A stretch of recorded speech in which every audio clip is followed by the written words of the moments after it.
러시아의 동맥 시베리아 횡단철도 잠든 대륙을 깨우다. 안녕하십니까? 이것이 진짜 러시아다 에따라시아입니다. 요즘 유튜브에 보면 시베리아 횡단철도로 여행하신 분들이 많으신 것 같습니다. 짧게 맛만 보시는 분부터 블라디보스토크에서 모스크바까지 횡단하시는 분까지 말이죠. 누군가는 시베리아 횡단 열차가 버킷리스트라고 이야기하기도 합니다. 세계에서 가장 긴 철도, 두 대륙을 연결하는 철도, 7시간의 시간대를 육로로 이동하는 이색적인 경험 등으로 그런 것 같습니다. 그래서 얼마 전 TVN에서는 예능 프로그램으로 시베리아 선발대를 방영하기도 했지요. 철도의 길이는 무려 9,288km, 지구 둘레의 5분의 1입니다. 우리나라에서 가장 긴 450km 경부선의 20배가 넘는 거리이죠. 본선상에 0만 850개에 달하고 무려 87개 도시가 시베리아 횡단철도 주변에 위치하고 있습니다. 볼가, 예니세이, 아무르 등 16개의 큰 강을 건너지요. 시 종착역인 모스크바에서 블라디보스토크까지는 7박 8일이 걸립니다. 시속 300km 고속철도로 개량해도 1박 2일이 걸리는 어마어마한 거리입니다. 10만 명의 인력이 동원되어 25년 동안 건설하였던 세계적인 프로젝트였습니다. 그런데 러시아는 이러한 막대한 프로젝트를 왜 시작했을까요? 러시아는 19세기 후반 급속히 늘어나는 인구의 분산이 필요했습니다.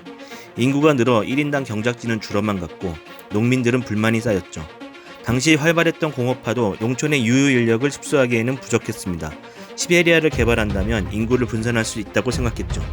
그리고 당시 공업화가 활발히 추진되면서 철, 석탄, 목재 등 자원이 풍부한 시베리아 개발은 반드시 필요했습니다. 오비강, 예니세이 강 등의 증기선을 띄워 부분적으로 물류를 해결하고 있었지만 완전한 해결책은 아니었습니다. 그리고 정치적으로도 시베리아 철도는 중요했습니다. 19세기 과감한 동진 정책으로 광활한 영토를 갖게 된 러시아는 자연히 아시아권과 태평양 연해의 항구적인 지배와 개발이 필요했습니다.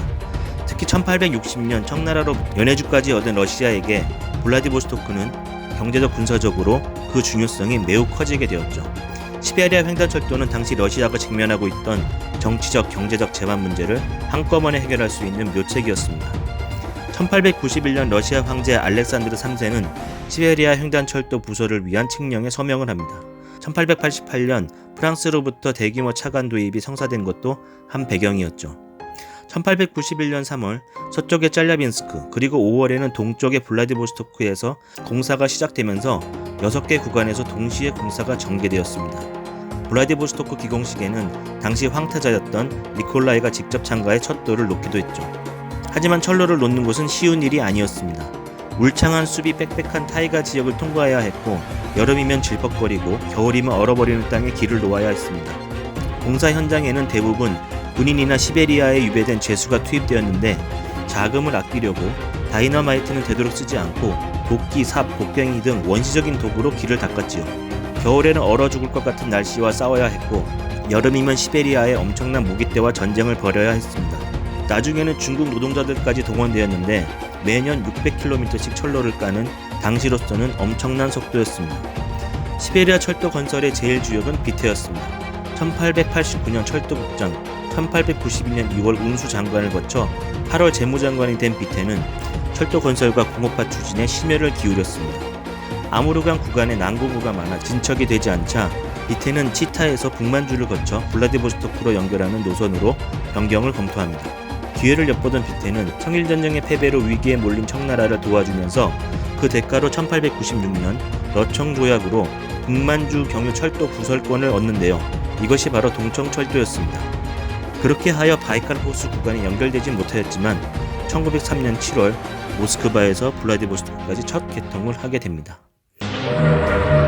시베리아 횡단철도의 개통은 일본의 입장에서는 조용한 경고였습니다. 그 전까지 유럽 국가로만 보였던 러시아가 이제는 일본의 영향권까지 넘보는 것으로 보였지요. 러시아가 시베리아 횡단철도로 17만 병사를 만주에 파병하자 의심은 확신으로 바뀌었고 결국 1904년 러일 전쟁이 발발합니다. 그러나 일부 구간에 연결되지 않았던 시베리아 횡단철도, 그것도 단선으로 반대쪽에서 기차가 오면 기다려야 했던 철도로는 러시아가 일본에게 이길 수 없었습니다. 결국 이 전쟁에서 승리한 일본은 동아시아에서 야욕을 숨기지 않고 끊임없이 팽창하는데 러시아에게 새로운 시대를 열어줄 것으로 믿었던 시베리아 횡단철도가 엉뚱하게 일본의 동아시아 패권의 길을 열어준 셈이 되기도 했죠.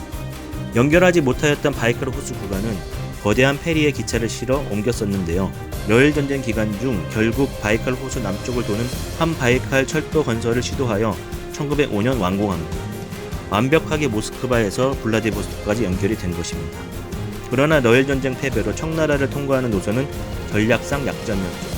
결국 1908년 아무르 구간 철도 건설을 결정하고 1916년 마지막으로 2.6km의 아무르강 교량 건설까지 마치면서 러시아 영토만을 통과하는 시베리아 횡단철도가 탄생하게 됩니다. 그리고 소련 시절 수년 동안 시베리아 횡단철도 본선에서 갈라져 나오는 수많은 지선들이 만들어졌고 바이칼 아무르 라인과 같은 대체 노선도 건설되었습니다. 시베리아 횡단철도가 러시아에 미친 영향은 대단합니다. 시베리아 횡단철도가 개통되면서 유배지로만 여겼던 척박한 시베리아 땅에 이주민이 급속도로 늘었습니다. 그리고 철로를 따라 노보시비리스크라는 대도시가 탄생하게 되죠. 원래 과거에는 노보시비리스크에서 70km 북쪽에 위치한 톰스크가 가장 큰 도시였지만 톰스크의 지질상 철도를 깔 수 없어 당시 조그만 도시였던 노보니콜라옙스크가 선택되어 지금의 노보시비리스크가 되었습니다. 노보시비리스크는 현재 인구 150만으로 러시아의 3대 도시입니다. 이주민이 늘어나면서 서시베리아에서 동쪽으로 점점 개발의 손길이 뻗쳐나갔는데 1928년 1차 5개년 계획이 시행되면서 개발이 본격화되었죠. 소련 과학 아카데미 시베리아 총지부가 세워지고 과학도시 아카젠고르도크가 건설되면서 시베리아 개발에 박차를 가합니다. 또한 2차 세계대전 기간에는 전방에 필요한 물자를 운반하고 서부 러시아에서 시베리아로 소련의 산업을 재배치하는 데 결정적인 역할을 하는 등 전쟁의 또 다른 영웅이기도 했습니다. 시베리아 횡단철도는 매년 평균 20만 명이 이용하는 교통수단이자 연 1억 톤가량의 화물을 운반하는 러시아의 동맥입니다. 또한 철도가 연결되면서 석유, 석탄, 각종 광물 등 시베리아의 풍부한 자원도 활용할 수 있게 되었습니다. 1960년대 미국의 케네디 대통령은 시베리아의 자원은 소련의 미래와 우주를 정복할 비밀병기다라고 시베리아의 잠재력을 평가하기도 했죠. 시베리아 횡단철도가 통일된 한반도와 연결돼 우리나라에서 출발한 기차가 유라시아 땅을 달리게 된다면 어떻게 될까요? 진짜 러시아를 알고 싶으시면 구독, 영상이 마음에 드셨다면 좋아요를 부탁드립니다. 이상 에따라시아였습니다.